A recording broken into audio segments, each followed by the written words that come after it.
So I just saw the Olivia Rodrigo Guts tour, and this was my first time seeing Olivia Rodrigo live, and I thought it would be fun to do a little review and my experience there.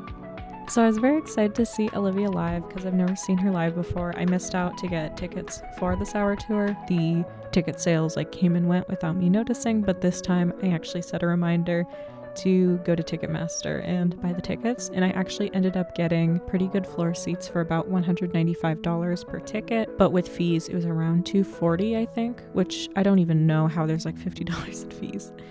When I was looking at resale tickets, people were selling 300 level tickets for around $200, so I ended up getting a pretty good deal. But I was a little surprised when we got there that there was also a pit, and the pit was a pretty big section. So even though I was about in the middle of the floor, I was pretty far back in the auditorium. I would say I'm in the back half, even though I was in the middle of the floor, if that makes sense. I think overall the seats were pretty good, but I could really only see Olivia in person and not on the screen when she was in the front middle of the stage or in the front left of the stage. And I couldn't really see her band most of the time unless they were in those spots either, just because of how short I am and how tall the people around me were, but it was okay. I do think there was some miscommunication within the security about what the rules were, because on the website I looked, we were allowed to bring in a non-glass empty water bottle to take it through security, and then we planned to fill it once we got inside, which is what we did. And we went to the seats, which was fine, but an usher was walking, I don't know if it's called an usher, but an usher was walking around just doing a perimeter when we were in our seats, and he was like, how did you guys get these water bottles in here? You're not allowed to have those, who let you in and stuff. And we were kind of we didn't want to snitch, but we were kind of oh, we just came in from over there. The security people that we talked to didn't say anything, who we showed our tickets to get to the floor, so we felt kind of bad. And then he escorted us out and took us all the way to the help desk to check our water bottles. But then the lady at the guest services was like, I'm not checking water bottles. I don't know what you're talking about. So then he had to call someone, and then they were kind of fighting on the phone. And then the lady was very upset that she had to check our water bottles. She was slamming them on the counter and giving us the ticket. And I remember when she picked up mine, she was like, it's even full. And I'm like, yeah, because I didn't, it wasn't full when we came in. It was full after. We were already at our seats. I don't know. They said because of performers getting hit with water bottles at other shows. I think we saw that a lot last summer, so it makes sense. And I saw some other people on the floor with water bottles, but theirs didn't get confiscated, so I'm not really sure. But I think it's just the security person, depends. They did have food and drinks and bathrooms on the floor in the back. I decided not to buy anything because the food there's really expensive, but I did get a vodka lemonade, which was 6 ounces. It was $15. So for the first third of the show, I was really just vibing for my vodka lemonade. So onto the show. Pink Pantheress ended up canceling, I guess, because of health issues. I didn't know about this, but my friend said she got an email about it. So it was just Olivia performing. There was no opener, which I was kind of bummed about because I do love seeing openers and being exposed to artists I haven't heard of before. She started the show very high energy with Bad Idea Right. Great opening.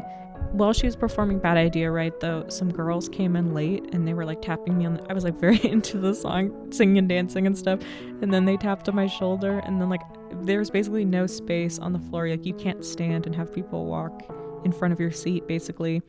So then they were holding all these foods and stuff, and then they started dropping stuff, but then the girl was the other girl was I can't pick it up because I have things in both hands. And then I fell backwards, and then I know my phone flew behind me because after they finally got past, the guy behind me just handed me my phone, and I was so shocked because I didn't understand how he had my phone, but I was oh, it must have flown backwards when I was trying to make space for these girls. So I was a little mad that they showed up late, especially because it would have been easier for them to go around to the other side of the row because they were closer on that side than the side we were on. But I was very much vibing. I was very into it. Bad Idea Right was great opening. Into Ballad of a Homeschool Girl, Vampire Trader, Driver's License. Of course, during the last verse, she just plays the piano and she has the audience sing. Then she's just smiling into the audience, and it's just very cute. To me, there was a bit of a lull in the middle. I kind of realized how many slower songs she has, and she has quite a few songs that are ballads that like start off pretty slow, but then during the bridge they have a bit more intensity, like Making the Bed or The Grudge or Favorite Crime. Making the Bed, I did think it was very interesting how they did like a bed on stage that she like lied down on. They did a lot of cool camera angles, which I haven't really seen before at shows, because they had some under the stage, they had some under her, they had some overhead cameras. They must have cameras like all around the stage, and someone doing pretty good live switching to get to all the angles. And after she performed Teenage Dream, they had a clip of her and I believe her mom like talking on a home video.